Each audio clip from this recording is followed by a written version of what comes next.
જય શ્રી કૃષ્ણ, જય શ્રી વલ્લભ. રાધે કૃષ્ણ સત્સંગમાં આજે શ્રી વિઠ્ઠલેશ પ્રભુ ચરણ શ્રી ગુસાઈજી વિશે જોઈશું. પણ તે પહેલા આપ રાધે કૃષ્ણ સત્સંગમાં જોડાવા માંગતા હોય તો લાઈક કરજો, શેર કરજો અને સબસ્ક્રાઈબ કરજો, જેથી આવતા નવા તમામ પ્રસંગો આપના સુધી પહોંચી શકે. શ્રી ગુસાઈજી પ્રભુના સુખ માટે કેટલું કરી રહ્યા છે. આપણને પ્રભુને લાડ લડાવતા આપ શીખવી રહ્યા છે. આપ સેવા કરી શીખવે શ્રી હરિ, ભક્તિ પક્ષ વૈભવ સુદઢ કીધો. એક દિવસ શ્રી ગુસાઈજી શ્રી નવનીત પ્રિયાજીને શૃંગાર કરી ગોકુલથી ગોવર્ધન પધાર્યા. સવારના 9 વાગવા આવ્યા હતા, છતાં શ્રીનાથજી જાગ્યા ન હતા. આપે રામદાસ મુખિયાજીને તેનું કારણ પૂછ્યું. રામદાસ મુખિયાજીએ કહ્યું કે કૃપાનાથ, હું તો સમય થતાં પ્રભુને જગાડવા ગયો હતો, પરંતુ એક કૃપા પાત્ર વૈષ્ણવે મને કહ્યું કે રામદાસજી, શ્રીનાથજી ભર નિંદ્રામાં પોઢેલા છે, તેમના નસકોરા બોલે છે, માટે હમણાં તેમને જગાડશો નહીં. તેથી મેં જગાડ્યા નથી. ત્યારે શ્રી ગુસાઈજીએ આજ્ઞા કરી, રામદાસજી, મારી બાલ્ય અવસ્થા હતી ત્યારે અડેલમાં પણ આવો જ પ્રસંગ બન્યો હતો.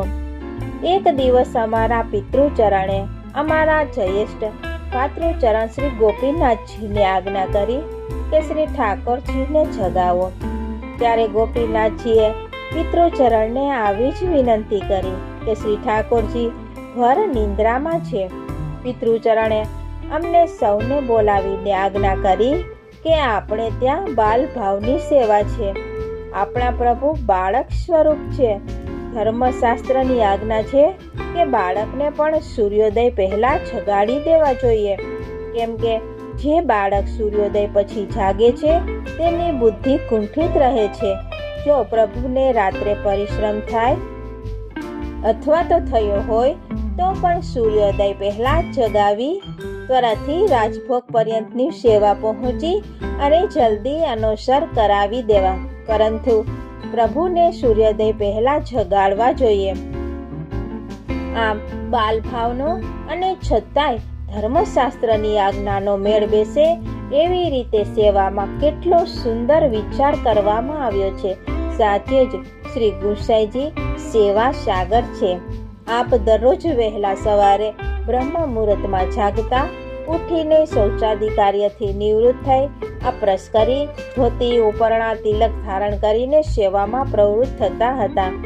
સૂર્યોદય પહેલા શ્રી નવનીત પ્રિયાજીને જગાડીને મંગલ ભોગ ધરતા. શ્રી વલ્લભાચાર્ય કલ્પતરુ ફલ લાગ્યો વિઠ્ઠલેશ, યા ફલ કો રસ રૂપતે ગોકુલનાથ વ્રજેશ. આ સાથે જ આપણે આજના સત્સંગને અહીં વિરામ આપીએ. ફરીથી મળીશું નવા સત્સંગ સાથે.